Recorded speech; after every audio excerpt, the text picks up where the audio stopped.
Olá, tudo bem? Bom, hoje eu vim aqui para falar de alguns livros que eu reli recentemente, alguns que eu tô lendo, né? Sobre minha pesquisa que eu fiz sobre religiões, né? Pesquisa que eu fiz sobre cristianismo, budismo, cientologia. Então, eu vou falar um pouquinho, vou começar o vídeo falando um pouco sobre essa experiência que eu fui para escrever essa pesquisa que eu fiz. Então, eu vou começar falando sobre esse livro aqui, que é o Evangelho segundo Jesus Cristo, do José Saramago, que é um livro bem polêmico. Tem recentemente uma peça aqui em São Paulo que foi censurada, que tem o papel de uma transexual no papel de Jesus Cristo. Então, essa causou muita polêmica. Então, esse livro aqui é o Evangelho escrito por Jesus Cristo. Então, aqui Saramago, que é ateu, para quem não conhece o José Saramago, aqui é uma foto dele, ele era ateu. Então, aqui ele descreve Jesus Cristo da forma que seria ter escrito o Evangelho. Então é uma coisa bem bacana. Então é um livro bem complexo de ler, bem difícil de ler, principalmente para quem não é ateu, para quem é cristão, assim, sabe, segue alguma religião que tenha fé em Cristo, não vai gostar muito desse livro, né? Porque pela polêmica que causa, mas é um livro muito bacana. Tem aqui também um outro livro polêmico, que é A Última Tentação de Cristo, que tem um filme do Martin Scorsese. Esse aqui foi escrito pelo Nico Casatantes, que é um grego. Esse livro foi escrito em 1955. Então, esse livro conta a história de Cristo antes de ser entregue antes de ser traído por Pedro, antes de ser entregue, antes de ser morto pelos romanos. Então aqui conta como é que foi a última tentação que Cristo teve. Então nesse livro tenta contar que ele teria tido relações sexuais com Maria Madalena. Então é um livro bem polêmico, né? É uma coisa bem polêmica, uma coisa que a igreja nega até hoje, né? A igreja nega que Cristo tenha já tido envolvimento com alguma mulher. Então o Cristo é descrito na Bíblia como uma pessoa pura, né? É uma pessoa que não teve relações sexuais, sabe? Então é um livro bem polêmico esse aqui, então, mas é um livro muito bacana também. E tem aqui também, aproveitando o gancho para falar de religiões, tem esse aqui, O Nome da Rosa, que eu estou relendo novamente, do Humberto Eco, que se passa no mosteiro no século XV. Então conta a história de vários monges que estão sendo mortos ao descobrir um segredo milenar da igreja. Então muito bacana também. Então, esse livro aqui é uma história bem surpreendente, eu ainda não cheguei na parte de descobrir quem é o assassino, mas é um livro muito bacana. E aqui também eu tô relendo, pegar aqui o Código da Vinci do Dan Brown, que esse livro ficou muito marcado, acho que todo mundo já deve ter assistido o filme, já deve ter ouvido falar nisso aqui, que é um livro muito famoso, né? Que conta o envolvimento de Cristo com Maria Madalena, né? Que seria o segredo milenar da igreja. Então, aqui conta nesse livro essa história toda desenvolvida nesse livro, tá muito bacana também, né? Então, uma coisa muito bacana. Bom, para voltando falando de cristianismo, antes da sequência nos outros livros, o cristianismo é baseado nos ensinamentos de Cristo, né? Então, teve a Igreja Católica, que foi fundada por Pedro, né? Pedro fundou a Igreja Católica e depois ele... A minha gatinha aqui, essa aqui é linda, ó. Olha a linda aqui, a linda como é bonita. Vem cá, linda, pra te mostrar. Vem cá. Deixa eu interromper o vídeo pra mostrar a linda. Vem cá, linda. Então, a igreja ela tinha aqui a linda. Essa daqui é a linda, a minha gatinha. Deixa eu mostrar ela aqui, a linda. Minha gatinha tá há 3 anos que tá comigo. Minha gatinha fofa, né? A igreja foi fundada e a igreja tinha um poder absoluto, né, sobre terra, sobre tudo, né? Então a igreja mentia para as pessoas dizendo que nos mares existia dragões, existia serpente, tudo para as pessoas não fazer as navegações e descobrir as verdades. Então Galileu teve que voltar atrás numa afirmação que ele fez, afirmando para não ser morto pela Inquisição. Na verdade, a igreja falava que a Terra era o centro do universo. Foi descoberto que era mentira. A Terra não se passava num terreno baldio, né? A afirmação foi descoberta pelos cientistas na época, no século XV. Então foi aí que a igreja começou a perseguir essas pessoas que se rebelavam contra ela. E num determinado momento, teve agora dia 31 de outubro, comemorou os 500 anos da Reforma Protestante, lá na Alemanha, numa cidadezinha um monge chamado Martinho Lutero, ele se resolveu ir contrário ao que a igreja estava pregando, por exemplo, vender salvação, cobrar altos impostos dos fiéis, enfim, uma série de coisas que a igreja estava fazendo na época. Então ele acabou fazendo a reforma protestante, ele acabou traduzindo a Bíblia do latim para o alemão, né, porque as missas naquela época eram só em latim, né, então muita gente ia na missa, mas não compreendia exatamente porque era só em latim, né. Então, se bem que ainda o Papa, por exemplo, o Papa Francisco, as missas que ele faz no Vaticano, principalmente a missa mais famosa, que é em dezembro, que é a missa do Galo, ele faz a missa em latim, né, para quem não percebeu. Então, apesar dele depois ele falar em outros idiomas, a principal ele começa a missa, o Papa começa a missa falando em latim, né? Porque era o idioma dominante. Então hoje o latim não existe mais, né? Então hoje em dia o idioma mais falado é o inglês, né? Onde antigamente nessa época era o latim e hoje é o inglês. Então o Martinho Lutero foi contra toda essa proposta que a igreja tinha. E ele fez a reforma protestante. Então a partir daí nasceu as igrejas luteranas que se baseou nos ensinamentos de Lutero, que existe até hoje, as calvinistas, as apostólicas, enfim, várias correntes religiosas protestantes surgiu a partir daí. Então, muitos cristãos desconhecem esse fato, mas é um fato importante, né? Se não fosse por Martinho Lutero, não fosse a reforma protestante, hoje em dia não existia nenhuma igreja. Hoje em dia só existiria a igreja católica, né? Aí todo mundo teria que seguir uma igreja só. Então foi uma coisa o fato que os cristãos desconhecem. Uma coisa interessante também é que muitos católicos, né, são devotos, que eu respeito os católicos, tudo, eu já fui católica, que tem muita devoção em santos, né? Só que muitos que são devotos dos santos católicos desconhecem a história desses santos, não sabe por que nem se sabe por que eles se tornaram santos. Na verdade, eu vou contar a história de alguns que eu pesquisei. Eu não coloquei isso na minha pesquisa, mas eu acho importante falar. Santo Expedito, que é o santo que é considerado pelos católicos santo das causas impossíveis, os historiadores divergem sobre o fato de ele ter existido ou não. Então, não se sabe exatamente quem foi ele. Acredita que ele viveu na Armênia, na região que é conhecida hoje como Armênia, e ele era um cristão que pregava o evangelho. Ele viu o evangelho e ele foi perseguido e foi morto por isso. Então não se sabe, não encontrei nada falando sobre como é que ele morreu, nada disso. Só encontrei falando exatamente de onde ele teria nascido.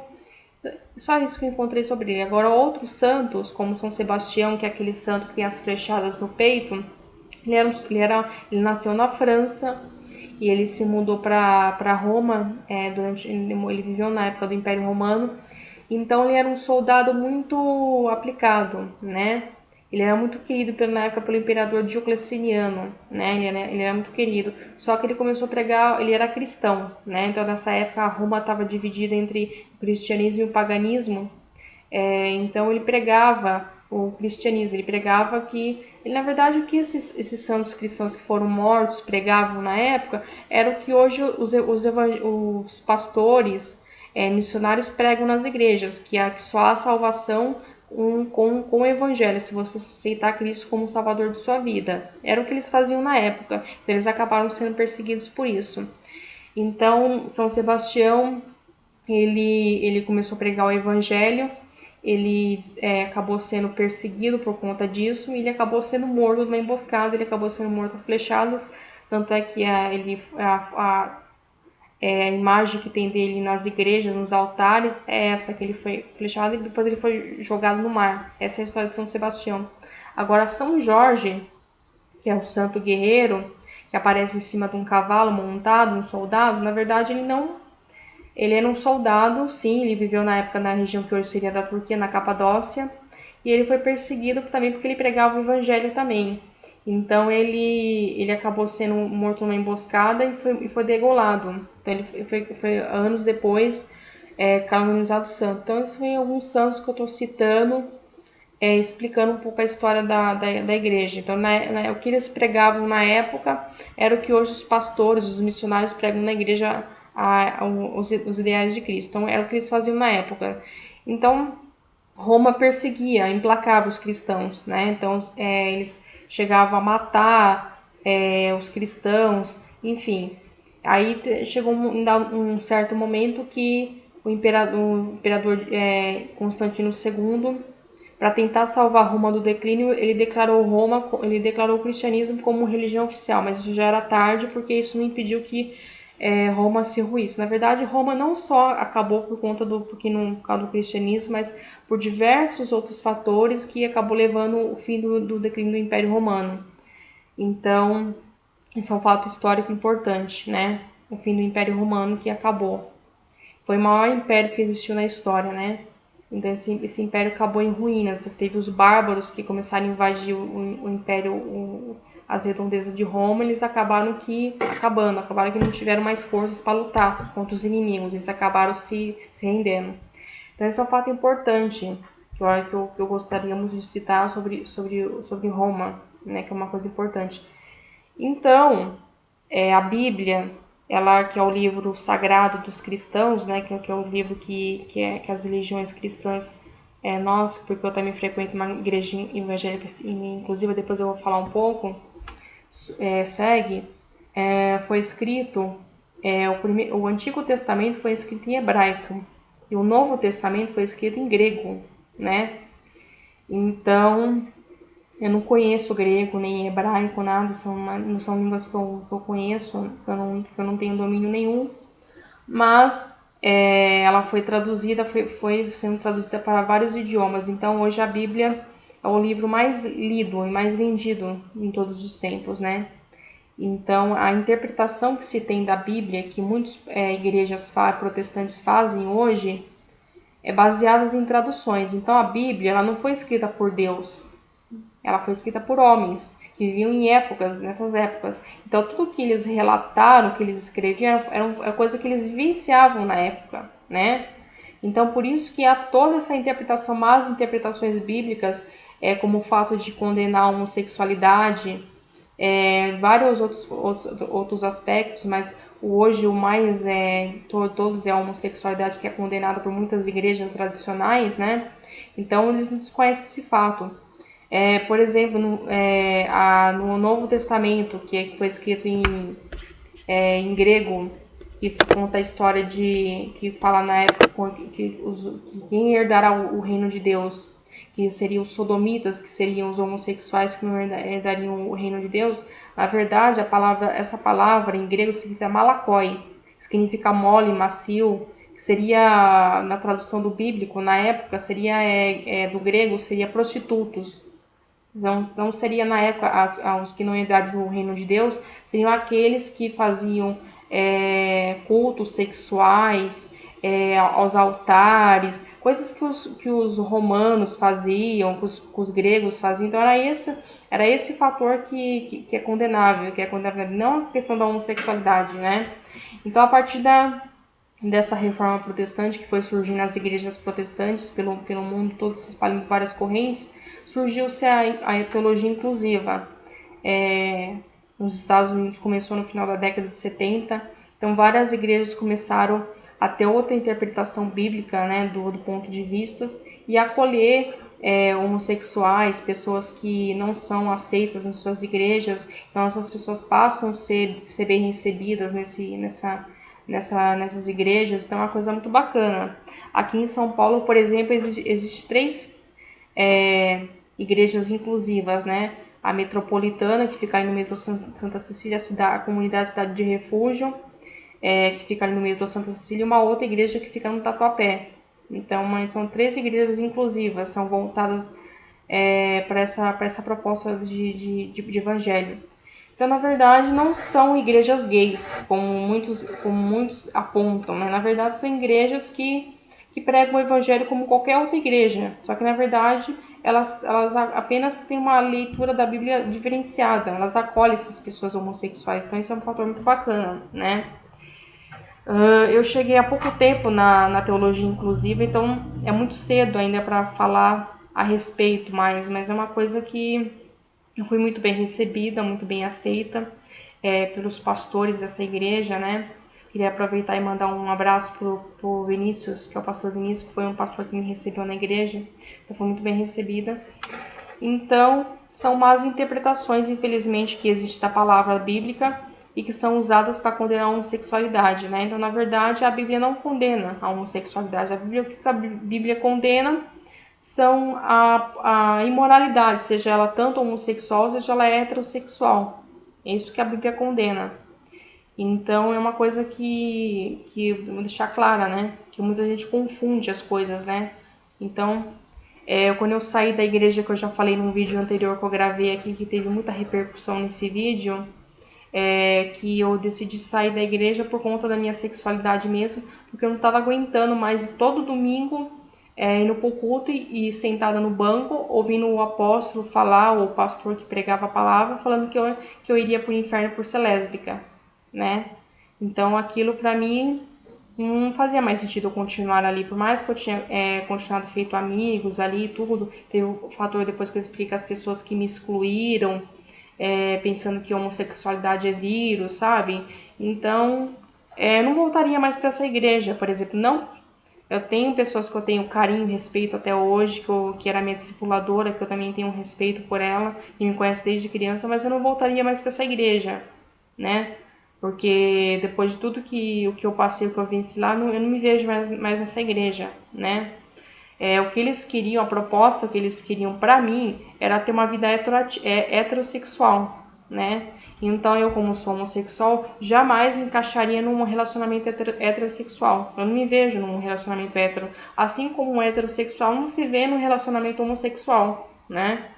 Então não tinha sentido para mim casar, ter filhos e depois de tudo isso eu virar para mim e falar que não era isso que eu queria para minha vida.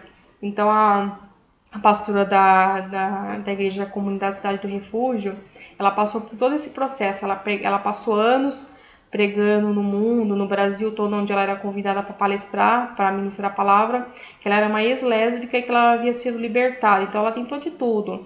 Ela fez cura interior, regressão de alma, subiu o monte, fez jejum, oração, casou, teve filho e viu que não tinha resolvido o problema. Então eu não passei por nada disso porque eu nunca acreditei que a homossexualidade era coisa demoníaca ou era doença. Então eu não me sujeitei a passar por nenhuma prova disso porque eu não acredito que a homossexualidade seja uma coisa demoníaca, seja uma coisa doentia, como muitas igrejas pregam.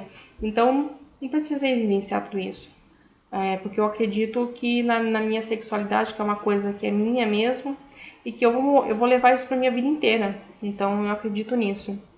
Então foi esse processo todo que eu tô agora na igreja inclusiva. Então eu coloco bastante isso no livro, que está sendo uma experiência bacana, que eu me reconciliei com Deus, né, porque eu estava afastada. Na verdade, esse tempo todo que eu passei de 2016 para cá foi um período bom.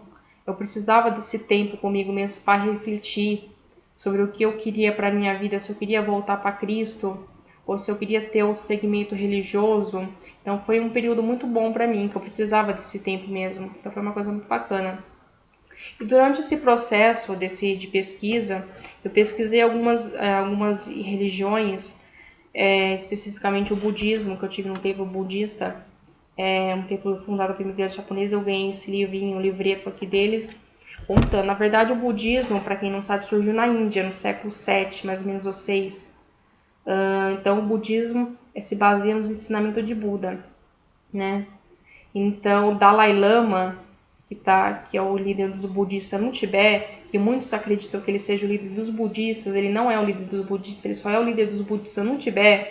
Dalai Lama, na verdade, é considerado a 13ª reencarnação de um príncipe que viveu na Índia. Então os budistas do tibetano acreditam que esse Dalai Lama que está aí há mais de 30 anos, que ele está no poder, que ele está no comando, os tibetanos acreditam que ele é a reencarnação desse príncipe, né? Então, aos 2 anos de idade, ele já foi reconhecido como a reencarnação do novo Dalai Lama. Ele passou por uma escola budista, passou a se preparar para ser um líder budista, né? Então essa é a escola budista. Então eles acreditam muito nessa coisa de reencarnação, tanto quanto eu estive no templo budista conversando com o monge sobre o budismo. Ele me acreditava que eu estava ali não por acaso, que eu estava ali através de um antepassado meu, né? Então eles acreditam muito nessa coisa de reencarnação. Então essa é uma das crenças do budismo. Então é uma religião muito sincera, eu acredito, né? Não é uma religião que está aí para enganar as pessoas, que tem suas crenças, então eu respeito os budistas também. Só que eu não continuei no budismo por causa que as missas que eles fazem no templo são em japonês. Então, para mim, como não falo japonês, então para mim não deu certo. Então, eu acabei não frequentando o budismo, mas foi uma experiência muito bacana também. Fui muito bem recebido, os monges me receberam muito bem. Eu gostei muito da experiência assim de estar com eles, sim. E tem aqui também essa religião famosa, né, que todo mundo já deve ter ouvido falar, que é a Cientologia, que foi fundada por esse homem aqui, Lafayette Ronald Hubbard. Para quem não sabe, esse homem foi um escritor de ficção científica e ele fundou a Cientologia. Então a Cientologia, na verdade, são princípios que ele acreditava nos livros, né? Esse livro aqui que eu tenho é o primeiro livro da Cientologia, que é um livro para principiantes, para quem está começando a entender a Cientologia. Então, a Cientologia, muitos acreditam que ela é uma seita, muitos chamam ela de religião. Na verdade, eu não considero a Cientologia uma religião exatamente, porque lá eles não fazem oração, não fazem nenhum tipo de ritual que você possa denominar como igreja. Lá, na verdade, são palestras que as pessoas assistem, as pessoas que entram lá assistem às palestras, são explicados os princípios da Cientologia e as pessoas são convidadas a pagar para continuar a ter os poderes sobrenaturais que estão adormecidos dos deuses gregos, que eles falam que as pessoas têm, né? Muitos acreditam nisso. E comprar os livros da Cientologia escritos pelo Hubbard, que custam caros, né? Então os princípios da Cientologia, o que eles acreditam é que o ser humano é formado por um espírito chamado Tetã, e é esse espírito que comanda, que é o responsável por tudo, né? Eles acreditam que a história da Cientologia, tem até um filme que tem no YouTube, procurem para assistir A Reconquista, estrelado pelo John Travolta, que é um cientologista fervoroso. Esse filme é baseado no livro do Hubbard. Então esse livro conta a história do princípio que ele acreditava que seria o começo da humanidade. Então eles acreditam que mais de 75 bilhões de anos atrás, um líder maligno chamado Xenu matou todas as populações que viviam na Terra, e esses espíritos essas pessoas que foram mortas, reencarnaram em cada um de nós. Então nós somos eles acreditam que nós somos reencarnações dessas pessoas, né? Essa é uma dos princípios de crentes da Cientologia. Então, em alguns países, a Cientologia é considerada fraude. Tem muitas cientologistas que estão processando a Cientologia, acusando ela de fraude, que perdeu muita coisa. Então, é uma religião muito polêmica, né? É uma religião polêmica, então é difícil de acreditar nessas baboseiras que eles falam, né? Nessas coisas que eles acreditam. Por exemplo, eles falam que aqui, eu estudei psicologia, eu tenho propriedade para falar isso, eles falam que Wundt, na verdade, foi um dos fundadores da psicologia. Na verdade, a psicologia ela começou como um laboratório na Alemanha, de experimentos. Na verdade, não começou nem como ciência, como a medicina. Então, eles faziam experimentos laboratórios. Então, ele afirma aqui nesse livro que foi por conta de Wundt, que afirmou que o homem não tem alma, que o homem nasceu um animal. Isso é mentira, tá? Isso é uma mentira, porque Wundt nunca afirmou isso, tá? A psicologia sempre acreditou, nunca disse que o homem era racional, era um animal. Isso foi feito depois. Isso foi estudado depois pelo Darwin, que começou a teoria da evolução, que não acreditava na teoria do criacionismo de Adão e Eva, que surgiu a ideia de que o homem nascia do macaco, então o homem não sairia do barro. Mas só que então essa afirmação que está aqui nesse livro, do que Wundt afirmava que o homem era um animal, é mentira, tá? Isso aqui é uma mentira, que muita gente tem que tomar cuidado quando lê esses livros, assistir as palestras dele, no que acredita, tá bom? Bom, queria explicar, né, sobre o processo de religião, sobre essa pesquisa, foi muito bacana. Eu terminei de ler alguns livros, alguns foram releituras, né? Aqui, A Alta Fidelidade, do Nick Hornby, que é um escritor britânico que eu gosto muito, ele é roteirista também. Isso aqui, A Alta Fidelidade, foi um dos primeiros livros que ele escreveu.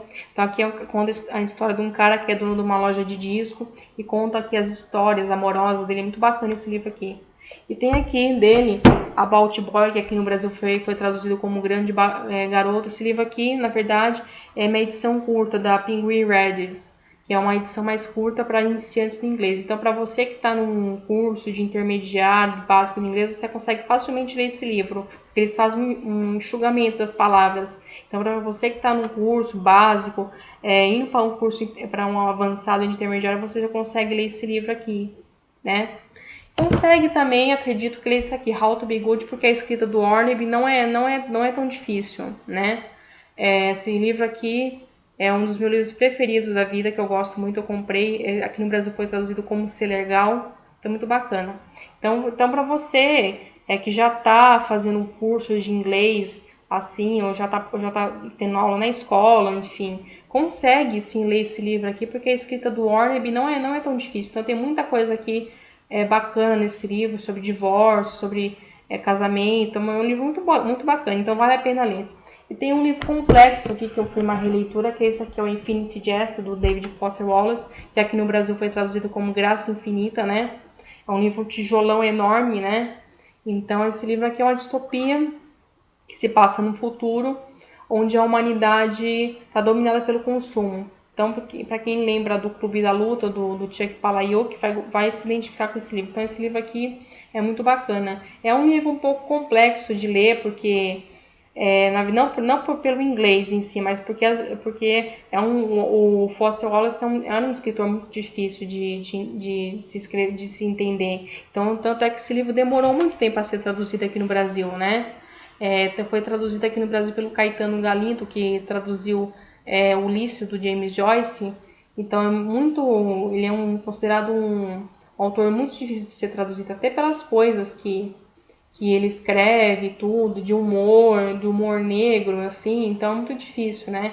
Então, muita gente que leu a tradução desse livro aqui no Brasil criticou um pouco a tradução. Eu não li a tradução, né? Não sei como é que tá, mas eu recomendo para quem lê inglês, assim, para começar para ler o David Foster Wallace, ler em inglês, né?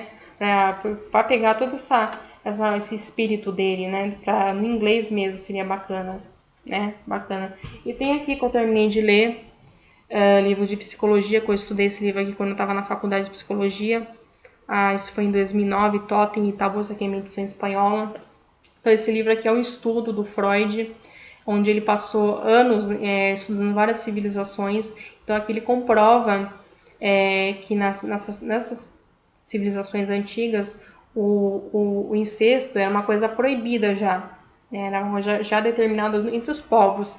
Então não existia lei ainda, mas era uma coisa proibida. Então esse livro aqui é muito interessante, que faz um estudo sobre essa questão também. Tem um livro aqui chave que fala muito dessa questão, que é o Savage Grace. É um livro jornalístico que conta a história verídica dessa mãe, da Barbara Buckley, que nos anos 70 ela começou a se envolver sexualmente com um filho. Ela passou a ter uma relação incestuosa com o filho, e isso desencadeou uma série de problemas psicológicos no filho, que ele acabou assassinando essa mãe, né? Então aqui, na verdade, é o complexo de Édipo invertido.